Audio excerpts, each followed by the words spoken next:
साहब सतनाम, सत्य पुरुष साहब तू ही सबका सिरताज है। निर्गुण सरगुण हाजिर खड़ा, दोनों तेरा मोहताज है। सबसे बड़ा साईं मेरा, क्या दूसरों से काज है। दरिया जो शरणागत में तेरे, तुझी को लाज है। महानुभावों, मनुष्य जीवन एक यात्रा है और इस यात्रा के ऊपर मैं एक कहानी आप सबों के सामने प्रस्तुत कर रहा हूँ। एक यात्री था, दूर देश की यात्रा पर वह निकला था। अभी कुछ ही दूर चला था कि एक नदी आ गई रास्ते में। किनारे पर नाव लगी थी। उसने सोचा यह नदी भला मेरा क्या बिगाड़ लेगी। पाल उसने बांधा नहीं, डंडा उसने खोला नहीं, न जाने कैसी जल्दी थी उसे। मल्लाह को उसने पुकारा नहीं। बादल गरज रहे थे, घना अंधेरा आसपास के वातावरण को भयावह बना रहा था। तेज कड़क के साथ जब बिजली चमकती तो नदी का पानी भी दहशत से थर्रा जाता। फिर भी वह व्यक्ति माना नहीं। नाव को लंगर से खोल दिया और स्वयं भी उसमें सवार हो गया। किनारा जैसे तैसे निकल गया, पर नाव जैसे ही मझधार में आई वैसे ही उसे भंवरों और उतल तरंगों ने आ घेरा। लहरों के थपेड़े मजबूत नाव को चकनाचूर करने लगे। उताल तरंगे बार बार नाव को ऊपर तक उछाल देती और जब नाव लहरों के साथ नीचे गिरती तो भंवरों का चक्रव्यूह उसे मझधार में डुबो देने में जुट जाता। वह विकल और बेबस था। मल्लाह के अभाव में वह असहाय था, क्योंकि मल्लाह को साथ लिया नहीं था। जल्दी में वह स्वयं ही नाव चलाने लगा था। आखिरकार नाव ऊपर तक उछली और यात्री समेत जल में समा गई, यानी उसका अंत हो गया। महानुभावों, एक दूसरी यात्री आया। कुछ दूर चलने के बाद उसे भी नदी मिली। नदी किनारे लगी नाव टूटी फूटी थी, डंडे कमजोर थे, पाल फटा हुआ था, तो भी उसने जुक्ति से काम लिया। नाविक को बुलाया और बड़ी विनम्रता पूर्वक उससे कहा, मुझे उस पार तक पहुंचा दो। नाविक यात्री को लेकर चल पड़ा। किनारा छोड़ते ही वातावरण भयानक हो उठा।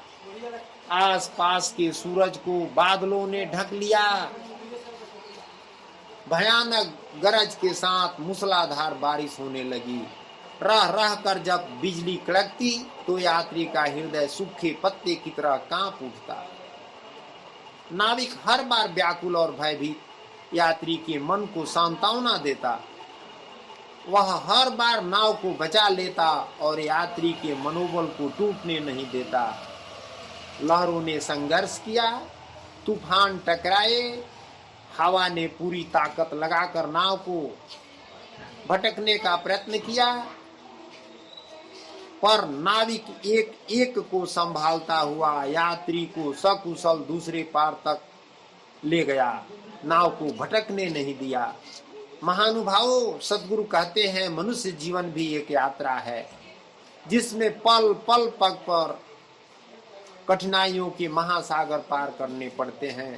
कब क्या हो जाएगा इसका कोई भरोसा नहीं है। सतगुरु दरिया साहब जी कहते हैं कि यह ताना बीना साता बीला माना लगी है, जस बालू के ढेरी। महानुभावों, यह शरीर बालू की ढेर के समान है, पल भर में इसका विनाश हो जाएगा। इंद्रियों की लालसाएं, मन में पनपते भ्रमों की बहुतायत जीवन को पल पल भटकाने की कोशिश करते हैं। हर पल मन संसार की तरफ आकर्षित होता है और भटक जाता है। हम लोग भजन सिमरन करते हैं, ध्यान लगाते हैं और मन अपने तरफ खींच लेता है। फिर संसार में भयानक संकटों, विघ्नों, परेशानियों की तो कमी नहीं है। संसार का हर थपेड़ा जीवन नौका को नष्ट कर देने के लिए प्रयत्नशील है। यहाँ के चित्र विचित्र आकर्षणों का हर भंवर समूचे जीवन को डुबा देने के लिए आतुर व्याकुल रहता है। जो जीवन यात्रा की शुरुआत से ही सतगुरु को अपना नाविक बना लेते हैं, उनके हाथों में अपने को सौंप देते हैं, सद्गुरु स्वयं उनकी यात्रा को सरल बना देते हैं, क्योंकि जीवन पथ की सभी कठिनाइयों की वही ज्ञाता हैं और हम सबके वही सच्चे साथी हैं। अपने अहंकार और अज्ञान में डूबे मनुष्यों की स्थिति तो उस पहले यात्री जैसी है जो नाव चलाना न जानने पर भी उसे तूफानों में छोड़ देता है और बीच में ही नष्ट हो जाता है। महानुभावों, यही दशा हम सबों की है। हम लोग सही मार्ग जानते नहीं और सही सद्गुरु के शरण में नहीं जाते, और जाते भी हैं तो धोखे में फंस जाते हैं। इसलिए हमें सोच समझ करके, विवेक विचार करके सद्गुरु के शरण में जाना है। और जब हम सद्गुरु के शरण में जाएंगे, अपने को समर्पित कर देंगे, तो सद्गुरु कहते हैं कि जो जन करी है मम विश्वासा, उठत बैठत सोवत जागत सदा रहो ते पासा। क्षण क्षण पल पल पालत रहियो गहे शब्द ततुसारा। सत के तरणी तरक करे तो गुण गई खैचो पारा। यानी जो जीव सतपुरुष परमात्मा पर विश्वास करेगा, अपने को समर्पित हो जाएगा, परमात्मा उसका हर पल उठते बैठते सोते जागते उनका ध्यान रखेंगे। महानुभावों, सदगुरु दरिया साहब कहते हैं कि जब लगी काम काबू नहीं आवे, तब लगी मुरली न टेरी सुनावे। इस पर एक कहानी मैं आप सबों के सामने प्रस्तुत कर रहा हूँ। गृहस्थी की समस्याओं से मुक्ति पाने के लिए एक धनी व्यक्ति नगर से पलायन करके जंगल में पहुंचा। जंगल में वृक्ष के नीचे सन्यासी को देखकर उनके चरणों में प्रणाम करके धनी व्यक्ति ने कहा, हे महात्मन, मैं सांसारिक कष्टों से मुक्ति पाना चाहता हूँ, कृपया मुझे अपनी शरण में ले लीजिए। महानुभावों, सन्यासी ने मुस्कुराते हुए कहा, काम वासना का परित्याग अगर तुम कर दोगे तो तुझे मुक्ति मिल जाएगी। कुछ दिनों तक धनी व्यक्ति सन्यासी की कुटिया में रहने के बाद एक दिन अपने नगर को लौट गया। यानी महात्मा की बात सुन करके वह धनी व्यक्ति उनकी कुटी में रहने लगा। कुछ दिन तक रहा, उसके बाद फिर अपने नगर को आ गया। घर पहुंचकर धनी व्यक्ति फिर पहले की तरह ऐश्वर्य से जीवन यापन करने लगा। फिर सांसारिक कामों में जो है सो लग गया, पर स्त्रियों से शारीरिक संबंध में समय खोने लगा, संसार में अपने को फंसा दिया। कुछ समय के बाद जब वह सांसारिक सौंदर्य ऐश्वर्य से बुरी तरह विचलित हो उठा, तो सांसारिक कष्टों से मुक्ति पाने के लिए जंगल में पहुंचा। सन्यासी ने मुस्कुराकर उसका अभिवादन स्वीकार किया। धनी व्यक्ति सन्यासी की कुटिया में शांति से रहने लगा। कुछ दिनों के बाद उस धनी व्यक्ति ने सन्यासी से नगर लौटने की इच्छा व्यक्त की, तो सन्यासी ने मुस्कुराते हुए कहा, वत्स, धर्म का पालन ही तुम्हें मुक्ति के मार्ग पर ले जा सकता है, अधर्म कभी नहीं।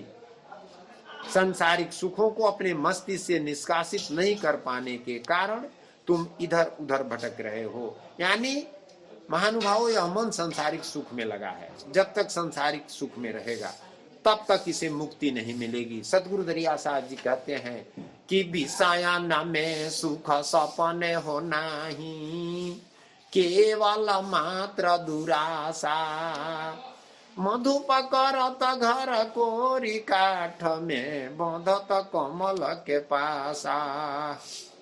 यानी सुख संसार में नहीं है, सुख आत्मा में है, आत्मज्ञान में है। धर्म ने काम वासना को विष देकर नष्ट करने का प्रयास किया, लेकिन काम विषयायुक्त होकर मनुष्य के मस्तिष्क में जीवित है। यानी मनुष्य धर्म के शरण में जाता है संसार के विषयों से त्याग पाने के लिए, लेकिन मस्तिष्क में यह वासना ऐसा बैठ गया है कि धर्म के रास्ते से यह विचलित कर देता है मनुष्य को। मस्तिष्क से काम को निष्कासित किए बिना हम कभी संसार से मुक्त नहीं हो सकते हैं। महानुभाव, सन्यासी के प्रवचन से धनी व्यक्ति के चक्षु खोल दिए और वो काम को मस्तिष्क से निष्कासित करके, यानी सांसारिक कामना से मन को हटा दिया और संत की कुटिया में रहने लगा। भजन तपस्या करने लगा। अंत में जो है सो वह मुक्त हो गया। महानुभावों, इस संसार से, इस विषय वासना से हम कैसे मुक्त होंगे, इस पर एक मैं दृष्टांत आप सबों के सामने प्रस्तुत कर रहा हूं। मिथिला में एक बड़े ही धर्मात्मा एवं ज्ञानी राजा थे। राजमहल में भारी ठाट बाट होते हुए भी वे उसमें लिप्त नहीं थे। एक बार एक साधु उनसे मिलने आया। राजा ने साधु का हृदय से सम्मान किया और दरबार में आने का कारण पूछा। साधु ने कहा, राजन, सुना है कि इतने बड़े महल में इतने ठाट बाट के बीच रहते हुए भी आप इनसे अलग रहते हैं, आप राजकाज से मुक्त हैं, सब कुछ करते हुए भी। मैंने वर्षों में हिमालय में तपस्या की, अनेक तीर्थों की यात्राएं की, फिर भी ऐसा ना बन सका। आपने राजमहल में रहकर ही यह बात कैसे साध ली? राजा ने उत्तर दिया, महात्मा जी, आप असमय में आए हैं, यह मेरा काम का समय है। आपके सवाल का जवाब मैं थोड़ी देर बाद दूंगा, तब तक आप इस दिए को लेकर मेरे महल को पूरा दिखाइए। एक बात पर ध्यान रखिए, दिया बुझने न पावे, नहीं तो अपना रास्ता भूल जाएंगे। साधु दिया लेकर राजमहल को देखने चल दिया। कई घंटे के बाद वह लौटा तो राजा ने मुस्कुराकर पूछा, कहिए स्वामी जी, मेरा राजमहल आपको कैसा लगा? महानुभावों, राजा की बात सुनकर साधु बोला, राजन, मैं आपके महल के हर भाग में गया, सब कुछ देखा, फिर भी वह अनदेखा रह गया। राजा ने पूछा, क्यों? साधु ने कहा, राजन, मेरा सारा ध्यान इसी दिए पर लगा रहा कि कहीं यह बुझ न जाए। राजा ने उत्तर दिया, महात्मा जी, इतना बड़ा राज चलाते हुए मेरे साथ भी यही बात है। मेरा सारा ध्यान परमात्मा पर लगा रहता है। चलते फिरते उठते बैठते एक ही बात सामने रहती है कि सब कुछ उसी का है और मैं जो कुछ कर रहा हूँ उसी के लिए कर रहा हूँ। महानुभावों, संत शिरोमणि तुलसीदास जी महाराज कहते हैं कि कर से कर्म करो विधि नाना, ध्यान रखो जहाँ कृपा निधाना। यानी हम संसार में रहें, इंद्रियों से कर्म करें, लेकिन हमारा मन जो है सो परमात्मा में लगा रहे, सूरत हमारा परमात्मा में लगे रहे। सतगुरु कहते हैं कि पुरैन पात पानी नहीं लागी, ऐसे जन जगत से बागी। यानी हम संसार में रहें, लेकिन पुरैन के पत्ते के समान, जैसे पुरैन का पत्ता पानी से ही रस खींचकर हरा भरा रहता है, लेकिन ऊपर पानी को सूखने नहीं देता है। जब इस तरह से हम रहेंगे तो संसार से मुक्त हो जाएंगे। साहब सतनाम, फूल से निर्मल राहों में अमर रहे यह भावना, हम सभी सतपथ पर चलें, यही मेरी शुभकामना। महानुभावों, परम सत्य के ऊपर एक दृष्टांत मैं आप सबों के सामने प्रस्तुत कर रहा हूँ। एक राजा अपने महल के शयन कक्ष में सोया हुआ था, निद्रा में। उस महल के चारों ओर से योद्धाओं ने घेर रखा था। महल सुरक्षा का दुर्भेद किला सा बन गया था। सुरक्षा ऐसी थी कि कोई पक्षी भी राजा के शयन कक्ष तक नहीं पहुंच सकता था। सोते हुए राजा ने सपना देखा, एक गीदड़ ने आकर उनका पांव अपने जबड़े में जकड़ लिया है। राजा पीड़ा से छटपटाने लगे और सहायता करने के लिए अपने सिपाहियों को पुकारने लगे। उनकी चिल्लाहट किसी ने न सुनी। किसी प्रकार साहस कर राजा ने अपनी तलवार उस गीदड़ के सर पर दे मारी। गीदड़ मर गया, राजा का पांव तो छूट गया, लेकिन तलवार से उसके पांव में घाव हो गया, आह से पीड़ा हो गई, पांव कट गया। सपने में राजा को यह ज्ञान नहीं रहा कि वह राजा है। एक साधारण आदमी की तरह अपने इलाज के लिए वह एक चिकित्सक के पास पहुंचा और मरहम पट्टी करने के लिए चिकित्सक से प्रार्थना करने लगा। महानुभावों, चिकित्सक ने घाव देखा और बोला, पहले पैसे निकालो, तभी इलाज करूंगा, अन्यथा नहीं। राजा ने अपनी सारी जेबें टटोली, लेकिन एक फूटी कौड़ी भी न मिली।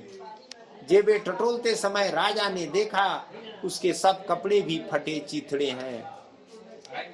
उसे लगा वह एक असहाय दरिद्र आदमी है। वह निराशा होकर वापस चल दिया। सोचने लगा, अगर मैं दरिद्र और धनहीन न होता तो यह चिकित्सक मेरे घर दौड़ कर आता। लेकिन इसमें इसका दोष नहीं, सारा संसार ही स्वार्थी है। ऐसा जग स्वार्थ को सारो, बिना स्वार्थ काको को प्यारो। महानुभावों, उसी समय एक महात्मा रास्ते में मिल गए। उनको देखते ही राजा उनके चरणों पर गिर पड़ा। गिड़गिड़ा कर कहने लगा, मेरे इस घाव का उपचार कीजिए। मैं दीनहीन दरिद्र इस घाव की पीड़ा से बड़ा दुखी हो रहा हूँ। पीड़ा सहन नहीं होती है, मुझे बड़ा कष्ट हो रहा है। महानुभावों, महात्मा ने उस जंगल में एक जड़ी खोजी और उससे राजा के पैर का घाव ठीक कर दिया। जीवन में चेतन और अचेतन दोनों स्थितियां अलग अलग होती है। सपने में संसार का कोई अस्तित्व नहीं रहता, यानी जब हम स्वप्न देखते हैं तो संसार नहीं रहता है, और जगते हैं तो स्वप्न नहीं रहता। इसलिए परम सत्य एक सत्य पुरुष परमात्मा है, उसी पर ध्यान देना है। दरिया साहब कहते हैं कि यह संसार क्या है? कहें दरिया सपने का संपत, हाथ कछू नहीं आएगा। यह संसार स्वप्न के समान है और इसको हम लोग असल मान लिए हैं, इसलिए कष्ट पीड़ा हो रहा है।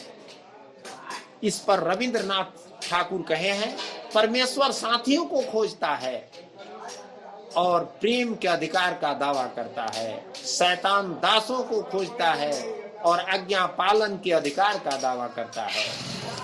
महानुभावों, सतगुरु दरिया साहब जी कहते हैं, जोग बिना तन रोग जो व्यापे, ज्ञान बिना भव सागर भारी, संत बिना कहीं कष्ट न मीटे, ब्रह्म चिन्ह बिनु का ब्रह्मचारी। यानी योग से रोग नहीं होता है। तो आइए योग के बारे में हम समझें। समता प्राप्त करना ही योग का उद्देश्य है।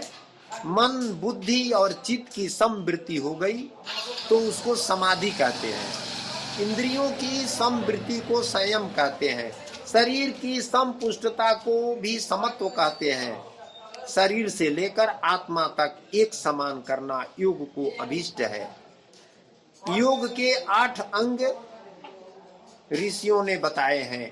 जम, नियम, आसन, प्राणायाम, प्रत्याहार, धारणा, ध्यान, समाधि। अहिंसा, काया, वाचा तथा मन से किसी को दुख न देना अहिंसा है। सत्य, जिसमें सब भूतों का भला होता है, अभाव, असत्य नहीं, उसी को सत्य कहते हैं, जो शाश्वत सत्य है। जैसे सतपुरुष परमात्मा सत्य की ढेरी है। हो सतवर्ग सदा सिर ऊपर, दुल्लह जग को नहीं मरता। तुम तेग बलि को भुजा विशाला, काल बलि को दल मलता। यानी वह परमात्मा सत्य की समूह है, ढेरी है, और यह आत्मा उनका बुंद है। अस्ते, दूसरे की वस्तु का हरण न करना। यानी अस्ते उसे कहते हैं जो दूसरे की वस्तु को न ले, चोरी न करे। ब्रह्मचर्य, वीर्य को स्थिर और सुरक्षित रखना ब्रह्मचर्य कहते हैं। ऐसे ब्रह्म में विचरण करने वाले को भी ब्रह्मचर्य कहते हैं। क्षमा, प्रिय तथा प्रिय परिस्थितियों में चित्त में समता रखना, माने कोई भी बात हो क्षमा कर देना। सतगुरु दरिया साहब जी कहते हैं कि क्षमा सांगी दृढ़ ज्ञान हमारा, तुमसे कह मम बारंबार। सतगुरु कहते हैं कि हमारा ज्ञान है क्षमा कर देना। क्रोध आगिन क्षमा करो। एक शब्द में सतगुरु दरिया साहब जी विद्वानों को, पंडितों को चेतावनी देते हुए कहे हैं कि पंडित क्रोध करहु जनि भाई, पंडित क्रोध करहु जनि भाई, क्रोध सुर नर मुनि नष्ट भयो है, बांधल जमपुर जाई। यानी कभी क्रोध नहीं करना है, नहीं तो क्रोध का परिणाम 84 यात्रा होता है, मुक्ति नहीं। दया शत्रु मित्र तथा उदासीनों के हित करने का भाव धारण करना ही दया है। सतगुरु कहते हैं कि बड़ी है भक्ति जीवदाया, यही मासुक ने फरमाया, इसी से संत कहलाया। यानी दया ही भक्ति है। आर्जव सहजता की वृत्ति का नाम आर्जव है। मिताहार उदर के 4 भाग माने गए हैं, उसके 2 भाग को अन्न से भरिए, 1 भाग पानी से और 1 भाग की हवा के लिए छोड़ दीजिए, क्योंकि अन्न का संचरण करने के लिए वायु ही प्रधान है। यानी खाना कम खाना है। कहा भी गया है, ज्यादा खाए जल्द मर जाए, रहे निरोग जो कम खाए, बिगड़े बात न जो गम खाए। शौच भीतरी तथा बाहरी पवित्रता रखना ही शौच है। नियम द्वंद्व सहन करने का नाम तप है। संतोष में सुख दुख प्राप्त होता है, उसको पवित्र मन से स्वीकार करना। यानी जो भी संसार में आपके ऊपर आए, संतोष रखना है। जो भी मिले उसी से संतुष्टि रखना है। आस्तिक्य ईश्वर और धर्म के विषय में आस्था रखना। दान न्याय से प्राप्त धन को सत्पात्र को देना, माने दान भी देना है तो सत्पात्र को।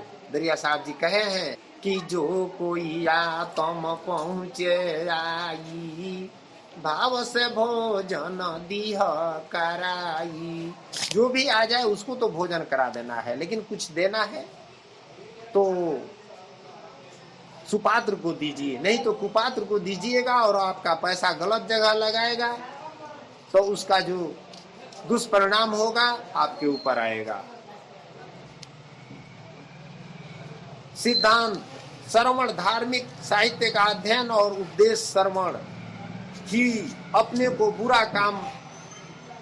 से बुरा काम हो जाने पर पश्चाताप और संकोच भाव, मति शास्त्र विदित कर्मानुष्ठान में दृढ़ श्रद्धा रखना, यानी ग्रंथ में संतों की वाणी में विश्वास रखना, जप नाम का बार बार स्मरण करना। यानी सदगुरु कहते हैं कि उठत बैठत सोवत जागत सदा रहो ते ही पासा, क्षण क्षण पल पल पालत रहियो गहे शब्द ततुसारा। हाँ, हर पल हर श्वास से नाम को जपना है। हुत हवन करना, यानी हवन जो है सो बाहरी नहीं करना है, शरीर के अंदर जो है सो ब्रह्म अग्नि को बार करके उसमें काम क्रोध लोभ मोह को हवन कर देना है। तीर्थ यात्रा किसे कहते हैं, इस पर मैं एक छोटी सी कहानी आप सबों के सामने प्रस्तुत कर रहा हूँ। महानुभावों, सारा संसार तीर्थ में लगा हुआ है और जो है सो मुक्ति नहीं पाता है। तो सतगुरु दरिया साहब जी कहते हैं कि तीर्थ व्रत क्या है, तो उससे प्यास जात नहीं कबही का भाजन भरी लीता, तीर्थ व्रत सब त्यागो भरम अनीता। यानी तीर्थ क्या है, तो ओस के समान है। तो इसी पर एक कहानी प्रस्तुत है, इसको हम समझ लेंगे तो कहीं तीर्थ पर नहीं जाएंगे, तभी हमारा तीर्थ का काम हो जाएगा। एक सन्यासी को मन में क्या आया, वह एक दुकानदार के यहाँ जाकर नौकरी करने लगा। दुकानदार ने कहा, देखना बिगड़ मत जाना। दुकानदार ने सन्यासी से कहा कि देखना बिगड़ मत जाना। उसका इशारा रुपये पैसे की बेईमानी से था कि रुपया पैसा मत चुराने लगना। साधु बोला, निश्चिंत रहो। साल भर बीता, दुकानदार का ध्यान गेरुआ वस्त्रों पर जाता तो सोचता क्या ही आनंद में गुजरते होंगे दिन, किंतु न जाने इस झंझट में क्यों आकर इस संत बेचारा हमारे पास फंस गया। संत रहता तो कितना प्रसन्नता से जीवन बिताता। आज नौकरी कर रहा है।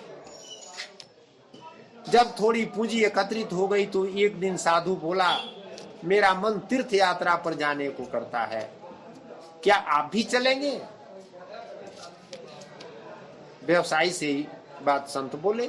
तो व्यवसायी बोला मन तो करता है किंतु क्या क्या तैयारी करनी होगी, चलने के लिए क्या क्या करना होगा आप बताइए। सन्यासी बोला वह सब मैं करवा लूंगा, तैयारी कर दूंगा, आप चलने को तैयार होइए, उसकी फिक्र छोड़िए। साल भर में सन्यासी दुकानदार की चालबाजियों से पूरी तरह परिचित हो गया। उसे सब चीजों के वास्तविक दाम भी मालूम हो गए। अब जब भी कोई ग्राहक आता, व्यवसायी उसको तौलने नापने में गड़बड़ी करता तो सन्यासी कहता नारायण साधु तीर्थ यात्रा पर चलना है। दुकानदार घबरा जाता। यदि किसी वस्तु के बढ़ चढ़कर भाव बतलाता तो कहता प्रभु याद रखना तीर्थ यात्रा करनी है। माने जब उल्टा पलटी दुकानदार करता तो सन्यासी जो है सो उनको इशारा करता कि हम आपको तीर्थ पर चलना है, ध्यान रखिएगा। दुकानदार के दिल की धड़कन बढ़ जाती तीर्थ की बात सुन करके। साल भर यही क्रम चला। सन्यासी बराबर चेतावनी देता रहा, सेठ को बेईमानी का अवसर ही न मिला। अब दुकानदार ने कहा सन्यासी जी अब चले तीर्थ यात्रा। ऐसे में फुर्सत भी है। किंतु सन्यासी ने कहा तात तीर्थ यात्रा तो पूरी हो गई। ईमानदारी की गंगा में नित्य ही डुबकी लगाने का मौका मिल रहा है। तीर्थ यात्रा पर चलना है। अब चोरी बेईमानी ठगी मत करो। यदि चोरी ही करनी है तो तीर्थ यात्रा जाना बेकार है। दुकानदार ने साधु के पैर पकड़ लिए और बोला आपने तो मेरी आंखें खोल दी, जीवन धन्य कर दिया। फूल से निर्मल राहों में अमर रहे यह भावना, हम सभी सतपथ पर चले यही मेरी शुभकामना। महानुभावों, मैं आप सबों के समक्ष दृष्टि और अदृष्टि पर एक दृष्टांत सुनाता हूँ। शुभ संतति नाम के एक राजा के 3 पुत्र थे। पहले का नाम था तत्व दृष्टि, दूसरे का तर्क दृष्टि और तीसरे का अदृष्टि।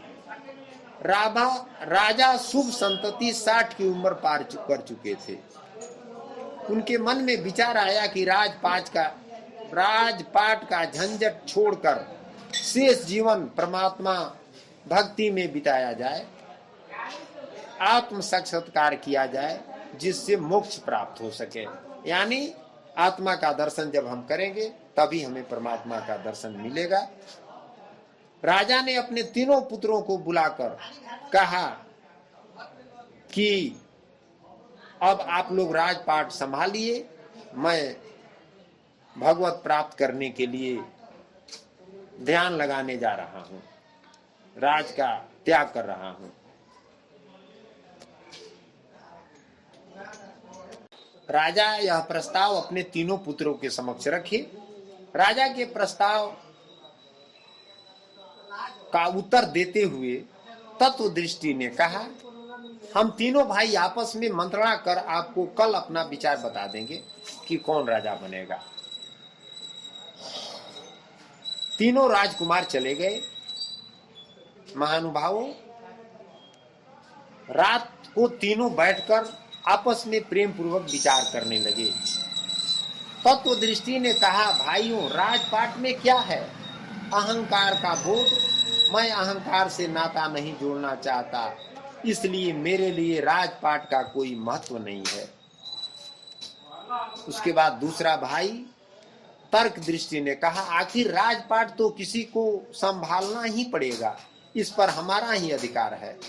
फिर भी विचार करने की बात यह है कि महाराज अभी पूर्ण स्वस्थ हैं और राजकाज भी ठीक से चला रहे हैं। सारी आयु तो उन्होंने राज करने में बिता दी, अब अपनी शक्ति को क्षीण होते हुए देखे तो अपने उत्तरदायित्व से मुक्ति पाना चाहते हैं। राजकाज को झंझट कहते हैं। इसलिए मेरा विचार तो यह है कि अगर हम लोग भी राजकाज के झंझट में न पढ़कर अभी से परमात्मा का भजन कर अपने मोक्ष की कामना करें तो अच्छा रहेगा। मैंने तर्क दृष्टि यह समझाया कि पिताजी इतना दिन राज किए, अब आज राज त्यागना चाहते हैं तो हम लोग अभी से त्याग दें। क्योंकि इस राजकाज में तो सुख शांति है नहीं, इसे परमात्मा मिलेंगे नहीं। यह बात सुन करके तीसरा भाई अदृष्टि जो था मुस्कुरा कर बोला, राजा के बाद उसका उत्तराधिकारी ही राज संभालता आया है। शास्त्रों में भी ऐसा ही कहा गया है। हम जुआ है, हमारी शक्तियां भी छिड़ नहीं पड़ी है, फिर क्यों राज वैभव छोड़कर अभी से पलायन कर जाएं? अब तक वक्त बड़े सुख से बीता, इसलिए मैं राज करने के पक्ष में हूं। जो अदृष्टि था, जिसके पास विवेक नहीं था, वह कहा कि मैं राजा बनूंगा। यह बात सुन करके जो दोनों बड़े भाई थे, तत्व दृष्टि और तर्क दृष्टि, वो बोले कि ठीक है, हम अपना अधिकार तुम्हें सौंप रहे हैं। अदृष्टि की बात सुनकर तत्व दृष्टि ने अपना मंतव्य देते हुए कहा, हम सवेरा होने से पहले राज छोड़कर हम दोनों भाई वन को चले जाएंगे।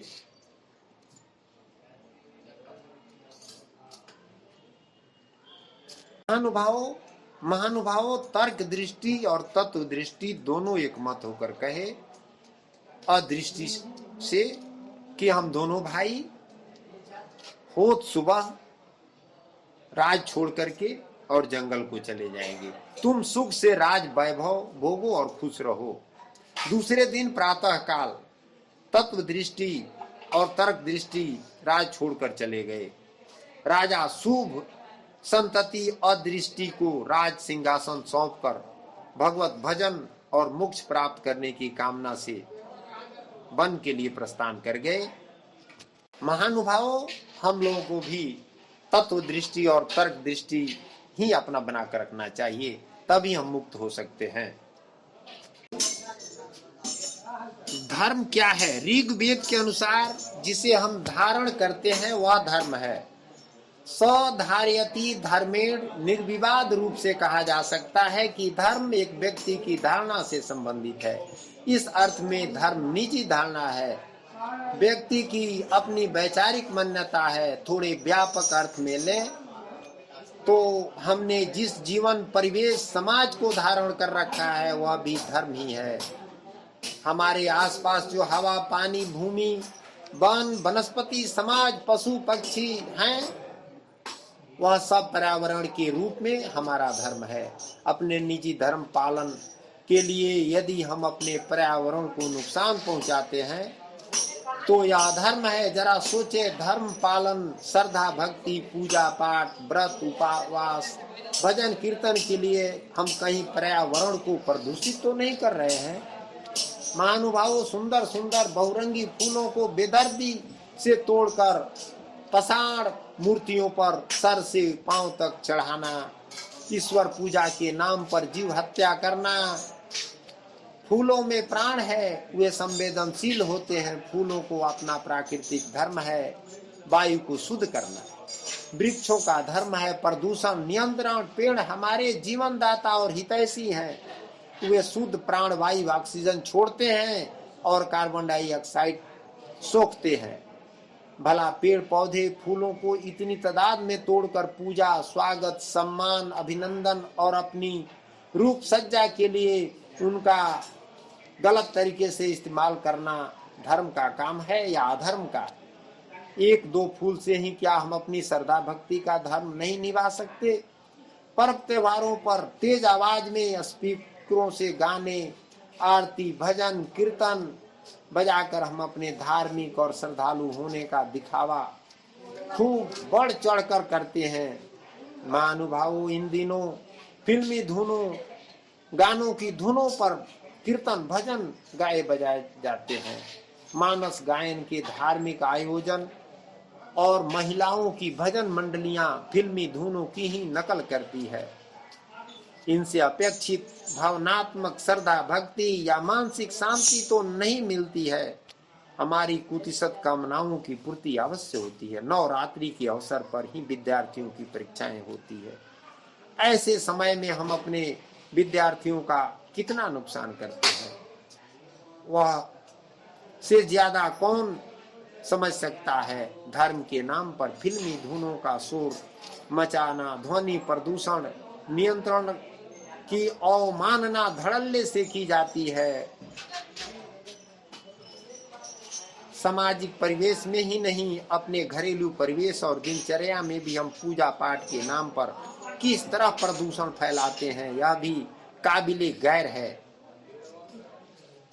गौर इस पर ध्यान देने की बात है। स्वयं को धार्मिक बताने जताने के लिए कान फोड़ू भजनों के कैसेट जोर जोर से बजाने में हमारी धर्मांधता कुछ और नहीं बल्कि चिंता का कारण ही है।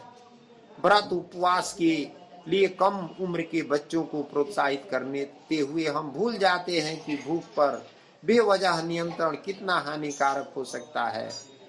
इसी तरह पर्व त्योहारों पर बीमारी के दौरान व्रत उपवास करने का धर्म निर्वाह हमारे शरीर धर्म और जीवन धर्म को क्षति पहुंचा सकता है। पुरोहितों के कर्मकांडी कमाऊ व्यवसाय को प्रोत्साहित करने वाली कपोल कल्पित कथाओं को सुनने के लिए धन अपव्यय करना, समय का दुरुपयोग करना हमारे पारिवारिक परिवेश के लिए नुकसानदायक हो सकता है। इन कथाओं को सुनकर हम कम उम्र नासमझ बुद्धि के कच्चे बच्चे की कच्ची मानसिकता नकारात्मक धर्मांध रूढ़िवादी और जड़ होती है।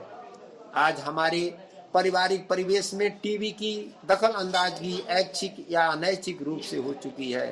मनोरंजन के नाम पर हमारे बच्चों को कई ऐसे गीत धारावाहिक देखने पड़ रहे हैं जो 21वीं सदी में जाने वाले इन बच्चों की वैज्ञानिक समझ के सामने दुविधा की स्थिति पैदा कर सकती है। एक उदाहरण से यह बात ज्यादा साफ हो सकता है। कुछ साल पहले जब यश चोपड़ा का महाभारत टीवी पर प्रसारित होता था, तब पांडवों के बाल्यकाल की वह घटना जिसमें दुर्योधन ईर्षा द्वेषवश भीम को गंगा में फेंक देता है, देखकर एक लड़के ने मुझसे पूछा था, चाचा जी, हमने पढ़ा है कि पृथ्वी के भीतर गर्म गैसें और पिघली चट्टानें हैं, तो भीम गंगा के तल को छेद कर नागलोक में कैसे पहुंच गया? ये कैसा अंधविश्वास है? 7वीं क्लास में पढ़ने वाले किशोर बुद्धि के उस बच्चे का सवाल निश्चित ही तार्किक और उचित था। मैं सोचता हूँ महाभारत का वह दृश्य वैज्ञानिक ढंग से दिखाया जा सकता था। मैंने वैसा ही समाधान बच्चे को बताया था। बेटे, दरअसल भीम गंगा के तल को तोड़कर नहीं, गंगा में बहकर समुद्र में पहुंचा। समुद्र में एक द्वीप है जहां नाग प्रजापति के लोग रहते हैं। यहाँ द्वीप आज के ऑस्ट्रेलिया अमेरिका की तरह रहा होगा। टीवी द्वारा वैचारिक प्रदूषण का काम बेरोक टोक हो रहा है। हिंसा, बलात्कार, धूम्रपान, शराबखोरी, गाली गलौज, बदला, ईर्षा, द्वेष, अपव्यय, कल्पना, दीवा स्वप्न, उच्च श्रृंखला, स्वार्थ सिद्धि आदि बच्चों के कच्चे मन मानस पर अपना दुष्प्रभाव डालते हैं। महानुभावों, जरूरत इस बात की है कि हम धर्म को वैज्ञानिक विचारधारा से जोड़कर उसे जीवन व्यवहार में लाएं। धर्म के नाम पर अपने सामाजिक पारिवारिक परिवेश को प्रदूषित होने से बचाएं। सतगुरु दरिया साहब जी कहते हैं कि धर्म न दूसर सत्य समाना, अगम निगम पुराण बखाना। यानी धर्म क्या है? तो सत्य है जो सारे संसार को धारण किया हुआ है। साहब सतनाम।